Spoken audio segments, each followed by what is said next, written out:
నాముతో పెట్టుకున్నాడు, అంటే ఒక రాయి అరగదీసి పెట్టుకున్నాడు. అంటే భోగంలో ఉండవలసిన శ్రీరామచంద్రుడు యోగిగా ఉన్నాడు, రామయోగి వలె ఉన్నాడు. కృష్ణ పరమాత్మ ఆయన రాజు కాదు, రాజుల్ని చేశాడు, ఆయన గురువు. ఆ గురువు ఏం చేశాడంటే భోగాన్ని ప్రపంచాన్ని చూపించాడు, సౌందర్యం కాబట్టి. జిహానం జిహానం సుజానేన మౌగ్ధ్యం దుహానం దుహానం సుధాం వేణునాదై లిహానం లిహానం సుదీర్ఘైరపాంగై మహానంద సర్వస్వమే తన్నమస్తాత్. ఇది కృష్ణ పరమాత్మ. ఆయన ఏం చేశాడు? కస్తూరీ తిలకం ఎక్కడ? లలాట ఫలకే, వక్షస్థలే కౌస్తుభం. అవన్నీ పక్కన పెడితే ఆయన నాముతో పెట్టుకోలే, కస్తూరిని తిలకంగా పెట్టుకున్నాడు. మృగమదం అది, ఆ మృగమదాన్ని పెట్టుకున్నాడు. ఇది సౌందర్యంలో ఒక అద్భుతమైనటువంటి ఒక వస్తువు. అది the utmost costliest and beautiful cosmetic. దాన్ని కృష్ణుడు వాడుకున్నాడు. కానీ వాళ్ళిద్దరూ కూడా ఆజ్ఞాచక్రం దగ్గర దాన్ని ధరించారు. చెప్పుకోవలసింది అది. ఎందుకని అంటే వారి ప్రపంచాన్ని ఉద్ధరించటానికి వచ్చారు. ప్రపంచాన్ని ఉద్ధరిస్తూ ఉద్ధరిస్తూ తాము ప్రపంచంలో ఉంటూ ప్రపంచాన్ని తమలో ఉంచుకోకుండా ధర్మ మార్గావలంబనం చేసి ఆచరణ చేసి ధర్మోద్ధరణ చేసి అరాచకాన్ని, అన్యాయాన్ని, అవిద్యను, అస్పష్టతను, అహంకారాన్ని సమసింపజేసి ఒక పూర్ణ వికాసమానమైనటువంటి చైతన్యాన్ని ఈ ప్రపంచానికి కలిగించాలి. కనుక శ్రీకృష్ణ పరమాత్మ, శ్రీరామచంద్రుడు ఇద్దరూ కూడా వైరాగ్య విభూతులను రెండింటినీ కూడా చైతన్యవంతమైన స్థాయిలో తీసుకువెళ్ళారు. గనక వాళ్ళిద్దరూ నామధారణ చేశారు. తిలకధారణ అంటే నామధారణ, బొట్టు పెట్టుకోని జ్ఞానులు కొంతమంది ఉన్నారు. వాళ్ళెవరు విచారణ చేసినట్లయితే భగవాన్ శ్రీరమణ మహర్షి ఆయన జీవితకాలంలో ఎప్పుడో ఒకటి రెండు సందర్భాలలో ఎవరో తెచ్చి కుంకుమ ఇస్తే వారిని కాదనలేక, విభూతి ఇస్తే వారిని సంతృప్తిపరచాలని పెట్టుకున్నారే తప్ప వారు పెద్దగా తిలకధారణ చేసిన సందర్భాలు లేవు. మరి ఆయన ఎందుకు పెట్టుకోలేదు అంటే ఆయన ధర్మ మార్గాన్ని అనుష్ఠానం చేస్తూనే జాతిని జ్ఞాన మార్గం వైపు నడిపించాలి. గనక ఇవన్నీ దాటినటువంటి స్థాయికి జీవుణ్ణి తీసుకువెళ్ళటానికి ఆయన ఒక ప్రతీక, ఆయన ఒక సింబల్. కనుకనే భగవాన్కి బొట్లు మనం పెట్టకూడదు, ఆయన దానికి అతీతమే. రామకృష్ణులు ఇద్దరు వాళ్ళు పెట్టుకోవాలి, వాళ్ళు అతీతులే. కానీ ప్రాపంచికమైనటువంటి ఒక ధర్మాన్ని, లోకాన్ని ఉద్ధరించాలి. అధర్మం, ధర్మానికి గ్లాని జరిగినప్పుడల్లా తమను తాము సృష్టించుకొని వచ్చినటువంటి శ్రీ మహావిష్ణు స్వరూపాలు గనక వాళ్ళు చక్కగా ఈ లోకంలో మనకి ఒక ఉదాహరణప్రాయంగా నిలిచారు. నిజానికి రాముడికి తిలకం అక్కర్లేదు, కృష్ణుడికి అక్కర్లేదు. ఎందుకంటే వారిద్దరూ కూడా పూర్ణాద్వైతమైనటువంటి పురాణ పురుషులు. వాళ్ళు సాక్షాత్ భగవద్రూపాలవి, పూర్ణావతారాలు. భగవాన్ రమణులు కాస్త భిన్నం. ఈ భిన్నమైనటువంటి స్థాయిలో ఒక వైరాగ్యాన్ని, ఒక విభూతిని, ఒక ఆనందాన్ని, ఒక పరమానందాన్ని ధ్యాన మార్గంలో సరళంగా చేయండి, సరళమైనటువంటి మార్గాన్ని ఎంచుకోండి, ఎడతెరిపి లేనటువంటి ధ్యానిగా ఉండండి, నిరంతరము బ్రహ్మమునందు రమించండి అని చెప్తూ భగవాన్ శ్రీ రమణ మహర్షి ఈ 7వ శ్లోకాన్ని చాలా క్రిటికల్. ఇది అర్థం కాకపోతే తర్వాత ఉపదేశసారం అర్థం కాదు. కనుక ఆద్యధారయ శ్రోతసాసమం సరళ చింతనం విరళ తప్పరం నీలారవింద సుహృదా సదృశం ప్రసాదే తుల్యం తథా మహసి తోయజ బాంధవేన బ్రాహ్మణ్యం స్థితోతు పితరం వటమూలవాసం సంస్మారయంతమచలం తమనుస్మరామి. భగవాన్ శ్రీరమణుల దివ్య శ్రీచరణారవిందాలకు మరొక్కసారి ప్రణామ సహస్రం సమర్పిస్తూ 7వ శ్లోకంలో ఆద్యధారయా శ్రుతసాసమం సరళ చింతనం విరళ తత్పరం అంటూ సరళ చింతనే అత్యున్నతమైనటువంటి ధ్యాన మార్గం. ఆ సరళ చింతన నేనెవరు కదా, చింతన అనటంలోనే నేనెవరన్న ప్రశ్న, నేనెవరో తెలియనితనం, నేనెవరో తెలుసుకోవాలన్న ఆతృత, ఇది సాధనా మార్గం. ఇక అది సరళంగా ఉండాలి. ఎత్తుపల్లాలతో గజిబిజిగా ఉంటే మనల్ని మనం తెలుసుకోలేం. మన స్థితిగతులు తెలుసుకోవాలంటే గజిబిజిగా ఉండాలి. ఇవన్నీ ప్రాపంచికం. అలౌకికమైనటువంటి ఒక భావనా స్థితిలోకి మనం వెళ్ళాలి, మనల్ని మనం తెలుసుకోవాలి, ఆ ఎరుకలో ఉండాలి అని గనక అనుకున్నట్లయితే ఆ కన్సిస్టెంట్ కంటిన్యూయస్ అన్ఇంటరప్టెడ్ కాంటెంప్లేషన్ ఏదైతే ఉన్నదో దానికి ధ్యానం అని పేరు పెట్టుకోమన్నారు. అది మీకు ఆనందాన్ని కలిగిస్తుంది అని శంకర భగవత్పాదులు ఇంతకు ముందే చెప్పారు మనకి. పరమానందదాయిని ఆ ధ్యానం ఆనందాన్ని ఇవ్వాలి. రుణాలు పోగొట్టడం, రోగాలు పోగొట్టడం కాదు, వాటన్నింటినీ ఎదుర్కోగలిగిన ఆత్మస్థైర్యాన్ని, మనోనిబ్బరాన్ని, మనోనిగ్రహాన్ని అనుగ్రహించాలి. ఇక్కడ సరళ చింతనం ఏర్పడినప్పుడు ఆజ్ఞాచక్రం దగ్గర జరిగేటువంటి విషయాలు మాట్లాడుకున్నాం.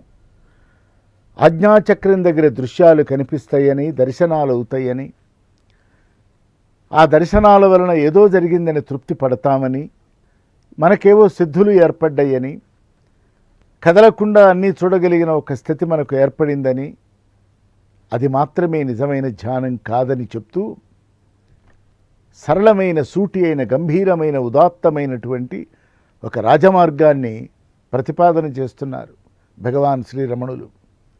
ఏమిటా ప్రతిపాదన? సరళ చింతనం. ఇక్కడ షట్చక్రాల గురించి కాసేపు మాట్లాడుకోవాలి మనం. ఈ షట్చక్రాల గురించి కనుక తెలియకపోతే సరళ చింతనం అర్థం కాదు. ఆ సూటి అయినటువంటి మార్గం ఏమిటో మనకు తెలియదు. ఆ సూటి అయిన మార్గాన్ని తర్వాత పాశ్చాత్యులు చాడ్విక్, కోహెన్, పరమహంస యోగానంద, వారు భారతీయులైన పాశ్చాత్య దేశంలో గురుస్థానంలో ఉన్నటువంటి వారు. ఇటువంటి వారంతా కూడా డైరెక్ట్ పాత్ అని పేరు పెట్టుకున్నారు. భగవాన్ దానికి డైరెక్ట్ పాత్ అని ఆయన పెట్టలే, మనం అనుకున్నాం. అదే సరళ చింతనం, సూటి మార్గం. సూటిగా వెళ్ళాలి. తిన్నగా వెదికి తెలుసుకుంటున్నయ్యా త్యాగరాజస్వామి. ఆ తిన్నగా వెళ్ళాలి మనం.